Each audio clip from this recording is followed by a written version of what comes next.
या तो ये बहुत अच्छी एक्टर है या तो उसको अपना डायलॉग याद है।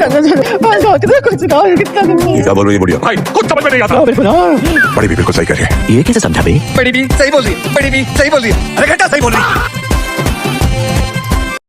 कहानी की शुरुआत मुंबई के एक बहुत बड़े कॉरपोरेट ऑफिस से होती है। मल्होत्रा नाम का एक बहुत बड़ा और भ्रष्ट बिजनेसमैन है, जिसके पास लगभग 2000 करोड़ रुपए का काला धन है। देश में जल्द ही चुनाव होने वाले हैं। इनकम टैक्स डिपार्टमेंट की नजर उसके सारे बैंक खातों और ठिकानों पर बनी हुई है। मल्होत्रा को डर है कि अगर यह पैसा पकड़ा गया तो वह हमेशा के लिए जेल चला जाएगा। तभी उसका सबसे वफादार और चालाक मैनेजर दुबे एक अजीबोगरीब तरकीब लेकर आता है।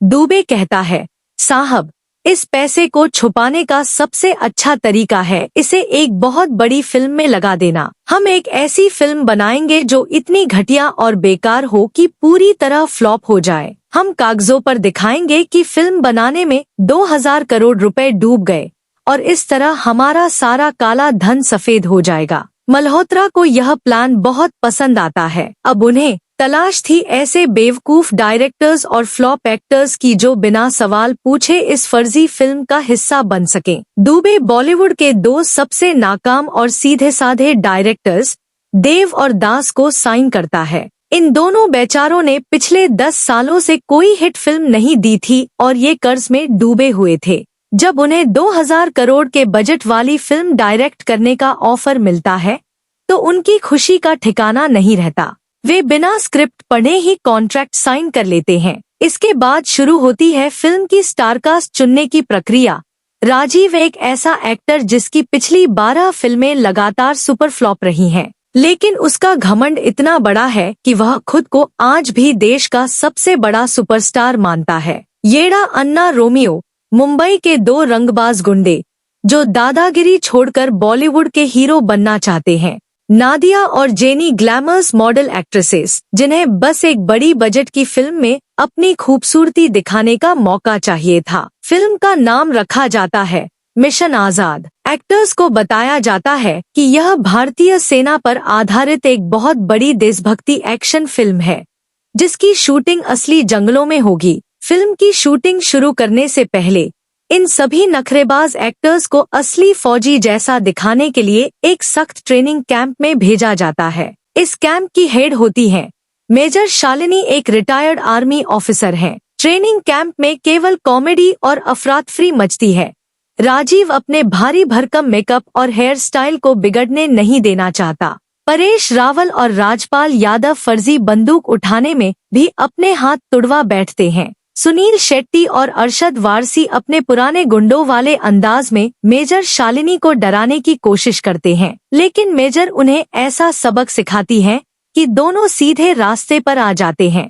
किसी तरह 2 हफ्ते की कड़ी ट्रेनिंग के बाद इन सभी नकली फौजियों को सेना की वर्दी पहनाकर हेलीकॉप्टर में बैठा दिया जाता है। पूरी टीम को आजादगढ़ नाम के एक बेहद घने और कटे हुए जंगल में उतारा जाता है। यह जंगल इतना खतरनाक है कि यहाँ आम लोगों का जाना मना है। उसी जंगल पर खूंखार डाकू स्तारा का राज था। स्तारा का गिरोह गैरकानूनी हथियारों की तस्करी और जंगल के संसाधनों को लूटने का काम करता था। जब स्तारा के डाकू फौजी वर्दी में सजे इन एक्टर्स को देखते हैं तो उन्हें लगता है कि भारतीय सेना ने उन पर हमला कर दिया है।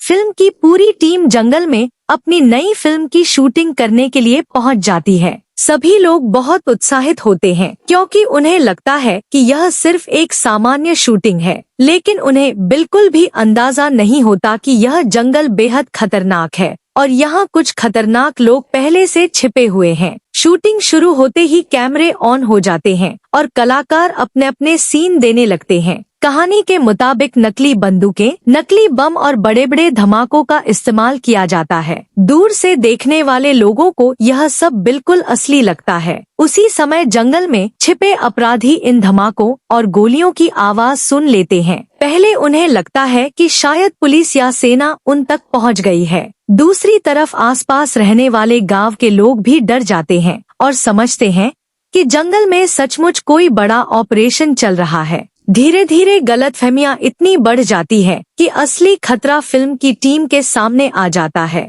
पहले सभी कलाकार इसे शूटिंग का हिस्सा समझते हैं, लेकिन जब उनके सामने असली हथियार आ जाते हैं और सचमुच गोलियां चलने लगती हैं, तब सबको एहसास होता है कि यह कोई फिल्मी सीन नहीं बल्कि उनकी जान पर बन आई है। अब उन्हें समझ आ जाता है कि जिन लोगों को वे अब तक फिल्म का हिस्सा समझ रहे थे, वे असल में खतरनाक डाकू हैं। हर किसी के चेहरे पर डर साफ दिखाई देता है और सभी की पहली कोशिश किसी भी तरह उस जंगल से जिंदा बाहर निकलने की होती है। डर के माहौल में पूरी टीम जंगल छोड़कर निकल पड़ती है। रास्ते में वे एक सुरक्षित जगह पहुंच जाते हैं और राहत की सांस लेते हैं, लेकिन तभी उन्हें एहसास होता है कि अगर वे यहाँ से चले गए तो जंगल के पास रहने वाले बेगुनाह गांव वालों की जान खतरे में पड़ जाएगी। गांव वालों ने मुश्किल समय में फिल्म यूनिट की मदद की थी, उन्हें खाना दिया, रहने की जगह दी और अपने परिवार जैसा अपनापन दिखाया था। यही बातें कलाकारों और पूरी टीम के दिल को छू जाती हैं। अब उनके सामने एक बड़ा फैसला होता है, अपनी जान बचाकर भाग जाएं या उन लोगों के लिए वापस जाएं जिन्होंने उन पर भरोसा किया। कुछ देर की चर्चा के बाद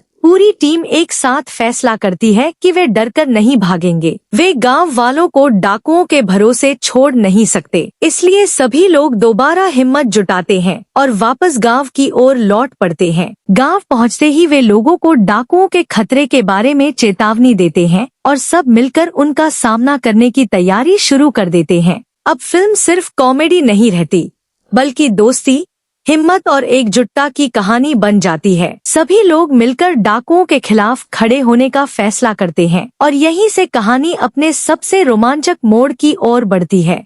गांव वालों की मदद करने का फैसला करने के बाद टीम समझती है कि सिर्फ हिम्मत से डाकुओं का सामना नहीं किया जा सकता। वे डाकुओं के हथियारों तक पहुंचने और उनकी ताकत कम करने की योजना बनाते हैं। इसी दौरान कहानी में एक बड़ा खुलासा होता है कि रजतारा ने लगभग 15 साल पहले राजीव के पिता और उनके कुछ साथियों को बंदी बना लिया था। राजीव के पिता पहले सेना में एक वरिष्ठ अधिकारी थे और उन्होंने अपने साथियों का हौसला कभी टूटने नहीं दिया। जब उन्हें बाहर की स्थिति का पता चलता है तो वे सेना से संपर्क करने और सीमा खोलने की कोशिश करते हैं ताकि मदद पहुंच सके। इसके बाद वे अपने साथियों के साथ मिलकर जतारा का सामना करने का फैसला करते हैं। दूसरी ओर राजीव और उसके साथी भी गांव वालों की रक्षा के लिए जुट जाते हैं। आखिरकार दोनों पक्ष एकजुट होकर जताराओं के खिलाफ निर्णायक लड़ाई लड़ते हैं, जहां साहस, त्याग और टीम वर्क कहानी का मुख्य केंद्र बन जाते हैं। अंतिम मुकाबले में राजीव, उसके पिता, उनके पुराने साथी और गांव वाले मिलकर जताराओं के खिलाफ एकजुट हो जाते हैं। दोनों तरफ से जबरदस्त लड़ाई होती है और जतारा अपनी पूरी ताकत लगा देते हैं, लेकिन राजीव की टीम हार नहीं मानती। कई मुश्किल हालात के बाद जताराओं का गिरोह धीरे धीरे कमजोर पड़ने लगता है। अंत में मुख्य जतारा भी हार जाता है और उसके आतंक का अंत हो जाता है। सेना समय पर पहुंचकर पूरे इलाके को सुरक्षित कर देती है और गांव वाले को आजाद करा लिया जाता है। राजीव और उसके पिता का भावुक मिलन होता है। वर्षों बाद एक दूसरे से मिलने की खुशी पूरे परिवार और साथियों के लिए यादगार पल बन जाती है। गांव वाले अपनी आजादी का जश्न मनाते हैं और उन सभी का धन्यवाद करते हैं जिन्होंने अपनी जान जोखिम में डालकर उनकी रक्षा की। जताराओं के खत्म होने के बाद पूरी घटना की सच्चाई सबके सामने आ जाती है। जिस फिल्म की शूटिंग के लिए पूरी टीम जंगल गई थी, वही फिल्म आखिरकार पूरी हो जाती है। रिलीज होने के बाद फिल्म हिट साबित होती है।